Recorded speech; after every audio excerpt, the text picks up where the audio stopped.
Hey everyone, welcome back to the channel. Thank you for being here. My name is Andrew, coming to you from the beautiful Carolinas. Today's topic is going to be, how did I end up here?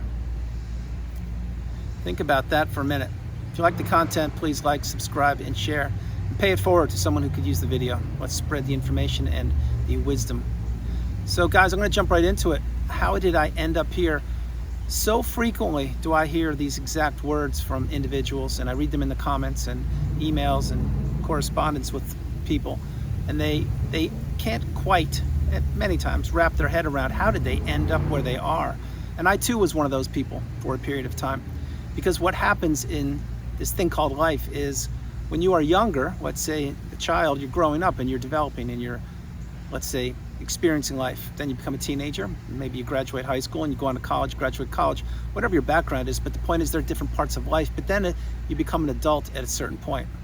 And when you become an adult and you have developed properly, what you do is you experience life, and you believe that many people on the planet are like-minded as you are, and that they think the way you think, and they have the same background at times, let's put it that way. But the point being, along comes the narcissist, and you weren't prepared to meet the narcissist. And what happened is you weren't taught narcissism 101 in school, so you didn't know what you were up against. Perhaps you were even born into a narcissistic family. Maybe the narcissist was your mom, dad, sibling, aunt, uncle, cousin, who knows. But the point is, you knew that some behavior was off. It was not quite right. And the older you got, the more you recognized this. And the older you got, the more the individual, the narcissist, was trying to continue to have you believe that they were better than you, smarter than you, that they can make decisions for you, etc. But the point is, eventually, something gave, something had to give, because in each and every narcissistic relationship, remember, they all have an expiration date, some of them multiple expiration dates. But the point being is, that example, that is one example of a child or children growing up in a household, perhaps with the narcissist, and they can't wrap their head around what happened. Like, maybe they're not where they wanted to be. Maybe they didn't go to college. Maybe they didn't get the education they deserved, or the attention, or maybe they were the golden child, or maybe they were the scapegoat. Who knows what they were? But these people, many times, they can't wrap their head around what happens. Now, fast forwarding to you, let's say that you were in a romantic relationship, as an example, or friendship, whatever, but let's stick with romance for a minute here. If that was you fell in love with the narcissist, we now know that the narcissist cannot fall in love with you. They have zero empathy and they have zero love. The only thing they care about is themselves. That's who they care about. But they wanted to ensnare you and trap you in that web-like manipulating state called the narcissistic fog. Perhaps you married the narcissist, or had children with them, or relocated, like I mentioned frequently on the channel, or loaned them money, or went into business with them. Whatever you did, maybe all of the above, who knows? But whatever you did, you now were tethered to the narcissist, and they knew that. And when they knew that, what did they do? They took full advantage of that opportunity, which was you. In other words, you thought, let's say it was a romantic relationship, you thought you were in a kind, loving relationship, headed in the same direction with this person, building a future, creating a future. Nothing could have been further from the truth. What was happening is they were trying to tear down your plans. They were trying to implode you and your relationship. They were trying to punch holes in the boat that you were rowing, trying to get to the destination. And they knew this the whole time. So eventually, as I mentioned earlier, every narcissistic relationship, it has an expiration date. And let's say that yours ended, whenever it ended, and I'm not trying to trigger you or upset you, but if it ended, boom, then you find yourself isolated, alone, perhaps in a house where you created memories. Perhaps it was during a lockdown and or a pandemic. Perhaps it happened a month ago. Maybe it happened 5 years ago, 30 years ago. But things changed for you, and they changed on a dime. They changed just as quickly as you entered that narcissistic relationship. Remember, when you met the narcissist, most likely the relationship moved at light speed. They fawned all over you. They told you that you were the love of their life. They couldn't live without you, that you were the yin to their yang. You complete them. All of these things, perhaps. And then you fell for it because you believed that this person was too good to be true. And how could you let them go? Well, they were too good to be true, and you need to let them go. But that's for a whole different video. Point being, how did I end up here? That's what people mention. And they ask me, or they will share with me their insight. And I have my own experience with that. And we all do. Everyone that's on the channel, I'm certain, has experience. And for you veterans, drop comments and wisdom in the community and help the newbies out. And for you newbies, you may be asking yourself that same question. I did it. post-narcissistic relationship after the discard, my mind was blown. My world was shattered. My support system was decimated. I had nothing. And when I say nothing, I mean nothing. I was left for dead, crumbled up like a sheet of paper thrown away in the freeway. Now, I don't like to say things like that because that was in the past, and I've healed, and I'm on the healing path. I am certainly at the pinnacle of indifference, the mountaintop of indifference, and that's where I hope you will join me one day. But the point being, these videos I create are educational to let you know that if I did it, you can do it. You need to put one foot in front of the other and continue to work on yourself. Having said all these things, there will be periods of time when you say, how did I end up here? And you look around your house and it's disheveled, or perhaps there's leaks in the roof, or perhaps a lot of things are going on, let's put it that way. You haven't bought clothes for yourself in 10 years. You have the same old shoes and the same old, the house is disrupted, let's put it that way, as an example. Because why? Because the narcissist wanted to destroy the house. Yeah. You may say, what are you talking about there, Andrew? Well, let's just take a very, very simple addition on the house. If many of you know this, if the narcissist wanted to improve the look of the house or the yard or the landscape or the roof or whatever, many times they did it haphazardly, which means they probably did not follow through with the proper person to do the work on the house, and it was confusion and chaos and being overbuilt and leaks in the roof, etc. That was a real life example right there from my life. The point is, you find yourself eventually one day in a very strange and unfamiliar territory. Again, isolated, alone. What was familiar is gone. What was known isn't anymore. You're now entering a place which is called the healing path.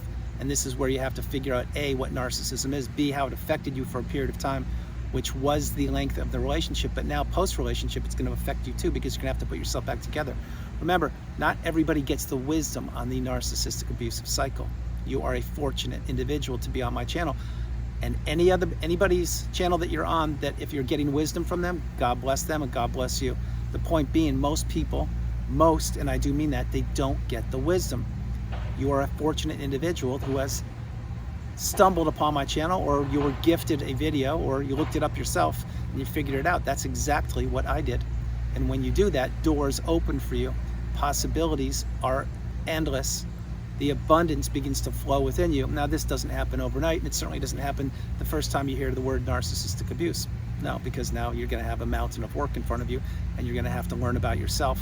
If you are an empath, if you were a people pleaser, if you didn't have boundaries, if you couldn't say no, the strongest word in the English language, etc., you're going to have to learn the terms, the glossary, the definitions on the narcissistic cycle. You're going to have to learn what a Hoover is, what triangulation is, what a rage fit is, what smear campaign actually does. And you're going to have to process these things and understand that, in fact, most, if not all of these things happened to you. And when you do that, then you have to really go down the rabbit hole of understanding, and you will get to a point where you will need to practice radical acceptance, which means you're going to have to understand that that narcissistic relationship, you had to go through it. There was no other way. You could not go around it. You couldn't have taken a left turn at Albuquerque. You could not have taken a right turn on any boulevard. You are headed into a narcissistic relationship one way or the other. They would find you. If it wasn't that individual you're thinking of, most likely it would have been somebody else. Again, I don't predict the future. I certainly don't live in the past. I live in the present moment. But what I'm sharing with you is this experience called life on this planet called Earth is meant to be enjoyed and relished. It's not meant to be tormented and destroyed. It's not meant to be future faked, and it's not meant to be experienced by deception, smoke, mirrors, manipulation, and lies and untruths and partial truths, which is exactly what the narcissist wanted. So, as the thumbnail mentioned, there'll be many times when you say to yourself, how did I end up here? Example right now, as I'm listening to those beautiful bells ringing, I never thought I would be exactly sitting here at this moment in time. That's the last place I thought I would be. I thought I would be somewhere else doing something else. That was years ago. But now, guess what? I am fortunate, I am blessed, I am abundant. This is exactly where I belong. Just like the place I belonged, isolated for 2 years in my house, trying to sell it. That's where I belonged. Did I believe I belonged to be there at that moment in time, or during that 2-year period? Absolutely not. I thought I should be somewhere else. But then I practiced radical acceptance and understood that you can only control what you can control, and that life does not go the way you want it to go at times, and that in fact there are toxic individuals who will manipulate you on the planet. They will tell you A, B, and C, and they will do X, Y, and Z. And these people are after your time, your money, your love, your energy, your effort, your empathy, everything, your social circle. They want what is yours. And these individuals roam the planet looking for unsuspecting individuals, which at one point was you, and certainly was me, and they try to decimate us. Yes, I do mean that, every way possible.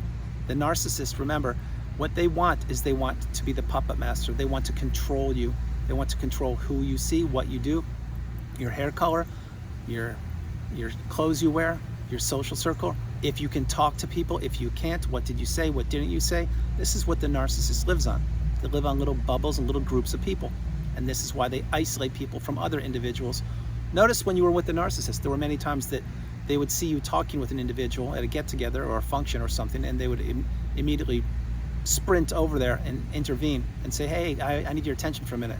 Why do you think they did that? That's right, because you were getting too close to another individual who knew something about the person that you were with, the narcissist, or they knew some information about a smear campaign going on about you, or they knew some information that the narcissist did not want you to figure out. That's exactly why they isolate people. That's exactly why the narcissist does many things on their own. That's why they stay away from the home and claim they're working late at night when in fact they aren't. That's why they like to take vacations and blow them up. That's why they like to go on little business trips away from other individuals, etc.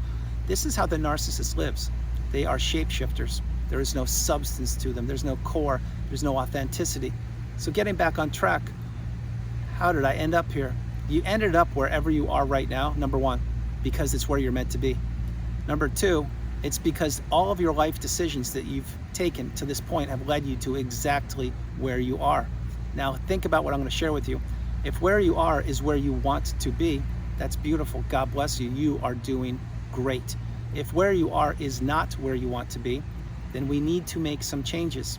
We need to take some action and do something that benefits ourselves, i.e. you, and try to figure out where you want to be or how to get out of the circumstances that you are in. If we develop plans, develop goals, create ideas, and know that tomorrow will be a better day than today, then we have something to look forward to. That is what I do each and every day. That is exactly what I have done since October 29th, 2020. And that's what I do each and every single day. Now, does the day go the way I want it to many times? Absolutely it does. Are there days where things shift and I have to adjust what I'm doing? 100%. But do I put myself in a position that if I don't get A, B, and C done today, that it's going to ruin my day? In other words, I will have somebody telling me what a failure I am, or that I'll never amount to anything, or all these negative words that perhaps the narcissist screamed in my ear. No, I don't have that anymore. What I have is me. I have calmness, serenity, peace. I have being myself in the flow state. So again, if things don't go my way, that's fine. It's no big thing. What I will do is just adjust and put myself in positions where if A or B happens, I'm in a great space. If they don't, then I still have C and D, and that's fine. And if that doesn't work out, I have E and F, and I go right down the alphabet. Because remember this, in the past when you were with the narcissist, you were doing what they wanted, when they wanted, with whom they wanted, and you could never win because you were on that hamster wheel spinning around and around doing what they wanted. You didn't have time for yourself. You literally didn't. That's why when these relationships end, there's a huge void that you have to fill because you're used to being on the go, go, go, doing things all the time. But now there's a huge void and you will be missing the intensity of that hamster wheel for a period of time until you regulate yourself and you slow down and you realize, wait, I'm actually missing what I never had. Like, that was not good. My health took a hit. My bank account took a massive hit. My social circle's blown up. My job, I may or may not even have it. I'm not in a good space right now. And that's when you slow down, you start to put yourself back together, but you realize there's one common denominator that why all those negative things happen to you. And guess what? That's right, it's the narcissist. It wasn't you, because you were doing great before you met them. Think about what I'm sharing with you. So as the thumbnail mentions, many times you'll say to yourself, how did I get here? Oh my gosh, I can't believe it. Again, if you're where you want to be, God bless you. Stay on the course, you're doing great. If you're not, develop a plan and figure out where you want to be and set goals that are attainable and that don't put pressure on you to get to where you want to be. That is exactly the path. By the way, side note, if you don't have goals or something to look forward to or something to achieve, then you're wandering through life. You really are. And believe me when I tell you, that was me for a period of time. No longer do I do that, specifically in the last 3 years. But the point is, When you have goals and you know where you're going and what you want out of life and what you will tolerate and now what you won't tolerate, then you become independent. You become galvanized. You enter the third version of yourself, and no longer will you A, tolerate poor behavior, but B, want anything to do with anyone that doesn't serve your best interest, and C, you will learn to conserve your energy for yourself. And when your cup is full, you can give back.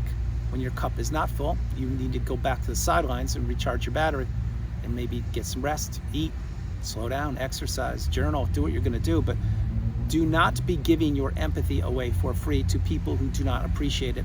Please play that again. Recently, I created a video called The Educated Empath. I am one of them. My hope is you are too.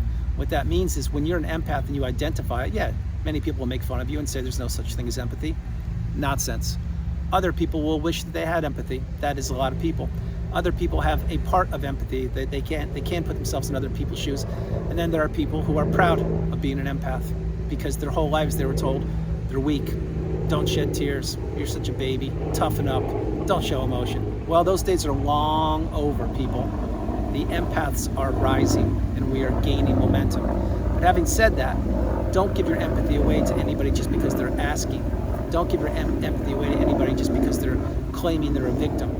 Don't give your empathy away to perhaps loved ones that, yes, you may love, but they may be toxic and they're still trying to drain your bank account or consume your energy or guilt you into gifting them or being on the phone with them for 3, 4, 5 hours or sending them lavish gifts or picking them up or taking them somewhere. No, no, no, no, no. You need to conserve your energy for yourself. Haven't you given those people enough of your time up until this point? I'll bet you have. So the message is, before I close the video, how did I end up here? How did I get here? It's very, very, it's going to be challenging for some people to wrap their head around it because they were miffed by the narcissist. I was one of those people. But when you really remove yourself from the relationship, you really let time go by and you heal perhaps childhood wounds, you journal, you meditate, you watch videos, you see a therapist perhaps who has unfortunately experienced the narcissistic abusive cycle, who knows what they're talking about. If you do any and or all of these things and you really slow down, you will understand, you will get to that pinnacle of indifference. You really will, but it will take time and it will require one thing, which is for you to take action, for you to have a plan, for you to want to accomplish that goal. And when you do it, I can assure you, because there are many people that I've already helped get there, doors open for them, possibilities are endless, new friendships are created, new jobs are created, new friendships are built, old friendships are restored, relationships are mended. Yes, they are. I am not talking with any narcissists. I'm talking about perhaps individuals who were triangulated by the narcissist with loved ones. Some of these relationships actually can be mended, but you need to work on yourself before you can do anything about mending those relationships. You need to know who you are. And side note before I go, remember, if any of you have not healed properly yet, take your time. In time, you will heal, but you're gonna have to do the work. You can't just wave a magic wand or take a pill and you're the way you want to be. That will never work that way. And nobody is going to come knock on your door and ask you if you are okay. That's not trying to trigger you. It's just the way life is. That's how people are, unfortunately. So guys, that's the video. I hope you liked it. I loved doing it from the beautiful Carolinas. This is Andrew. Namaste. Have a great afternoon. Stay true, stay blessed. Continue to become awakened and aware and understand that you are the priority. You come first, second, and third. In the beginning of the video, I got a little bit off track because I was talking about kids, and that is children of the narcissist. Those people don't get the TLC that they deserve, in my opinion, and in the future, I may be creating more videos about those people. I just want to let you know. So my hope is you enjoyed the video. I absolutely love doing it. Guys, remember, no matter where you are on the planet, you are not alone. God bless you. You are not alone. I will talk to you tomorrow. Have a great day and enjoy yourselves. And yes, this is a GOAT with my favorite number. Love you guys. Bye-bye.